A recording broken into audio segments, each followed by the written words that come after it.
Hi everybody, as promised I am going to show you how to make little felted bear hats. You can actually make these for adults as well, no trouble whatsoever. It's all about the product that you use and all the rest. Now I'm crocheting these, but you can totally knit them as well, as long as you can decrease into a point and stitch the hat together. You can absolutely knit these. I'm crocheting, but like I said, you can knit them. I am going to just use a bright yellow wool for this. Now here's the big tip. You need to use a pure wool. It will not work with a wool blend or a wool that is designed to be machine washed. We have lots of yarn now that has been treated so that you can do a garment and throw it in the washing machine. This wool needs to be pure and it needs to be not hand washable, if that makes sense. It needs to be hand wash only, and then we are going to chuck it in the machine because that's how you get these results. So once the hat is felted too, you can actually trim it and cut it. So in the case of this stripy hat, I don't even sew the ends in. I just felt it as is because then I can just cut the ends off when it's all finished. Yes, I'm that lazy. So with the little peaked cap that we're going to make, I'm just going to make this one really small. You have to remember when you are felting that your hat is going to reduce in size by about half and get really thick. So you would normally make it double the size you would like it to be. However, I make all kinds of hats in all kinds of sizes. I don't really worry too much about the size of the hat. I just go for it. You can see this is really fluffy and thin and thick. I actually quite like that as well. So I just do several chains. It's up to you how big you do your chain. I'm just doing it by way of a quick lesson. Join it to the first chain to give yourself a loop like so. Then 3 to go up. And you need to be nice and loose when you're doing this because you need the the room for it to expand, if that makes sense. And then I just treble or double crochet, depending on where you live, all the way around.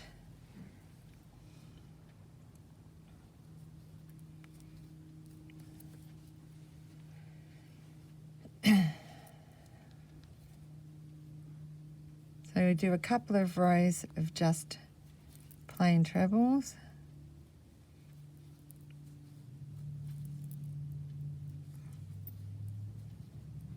You can do as many rows as you like.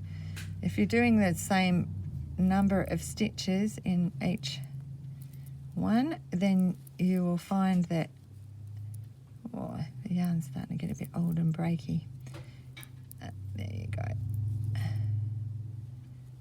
do find the pure wool, it doesn't last forever unless you felt it. It does seem to, the moths seem to like it. But that's actually, for our purposes, it doesn't matter because we're going to chuck it in the machine anyways. Okay, so you go ahead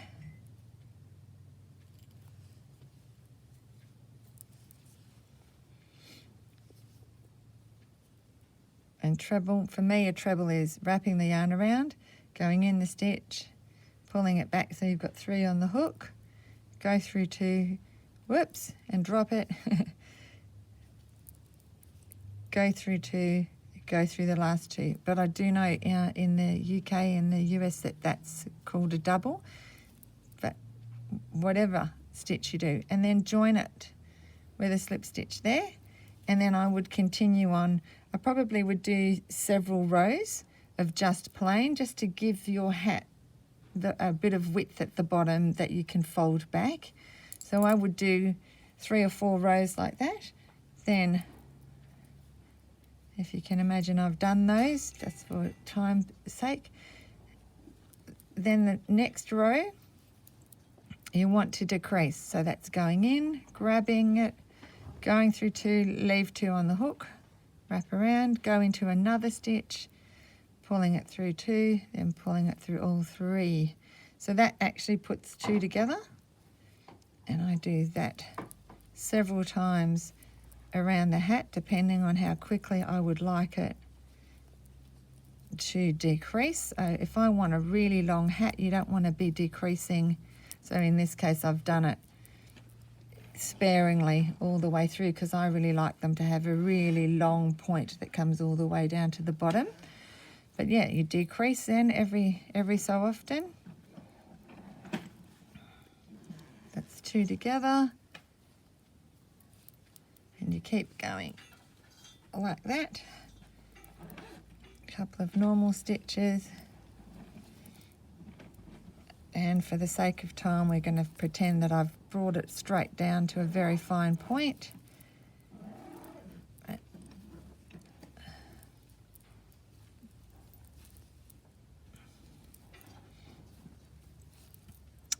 Decrease as much as possible.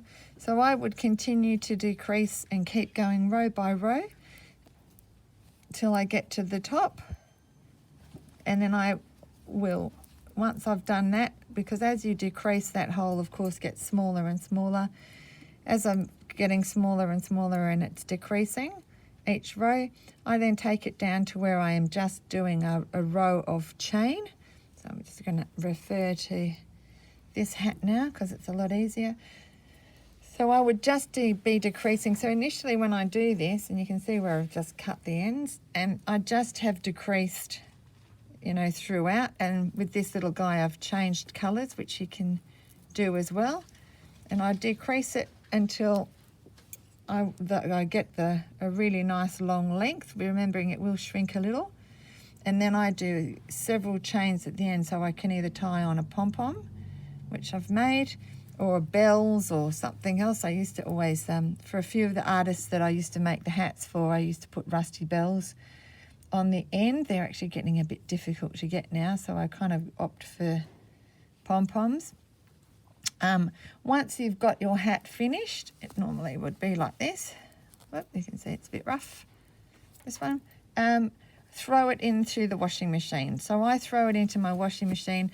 I do it on a cold wash, but you can do it on a warmer wash. And I've actually just got a new machine, so I'm curious to see how that's going to work. And I will make a few hats for some of my bears because it's freezing here now. Throw it in the washing machine and it will come out felted like this. If it hasn't done that the first time, throw it in again. It doesn't matter. I actually have a whole load of little jars and polystyrene balls. While the felt is wet, you need to pull it over something that will give you some sort of a form. It can be a water bottle or a styrofoam cone, whatever you need to get whatever shape you like. And then just leave it to dry. I always kind of bend this down so that it's going to sit down lower. But you can do this with any kind of material as long as it is pure wool. And once it's wet, you can form the shape that you want it to form. I've even done ones where I've left a big zigzag and have the hat standing straight up on end. All fine, whatever you like, but you do have to do that shaping while it's wet. If you think, oh, I'm really not happy with that, wet it again and you can then reshape it again. It does want to stick to itself, so once the washing cycle is finished, make sure you pull it out and you put it onto something pretty quickly and then let it dry. So hopefully that makes sense, and you will make all of your own little wee hats. Thanks for watching.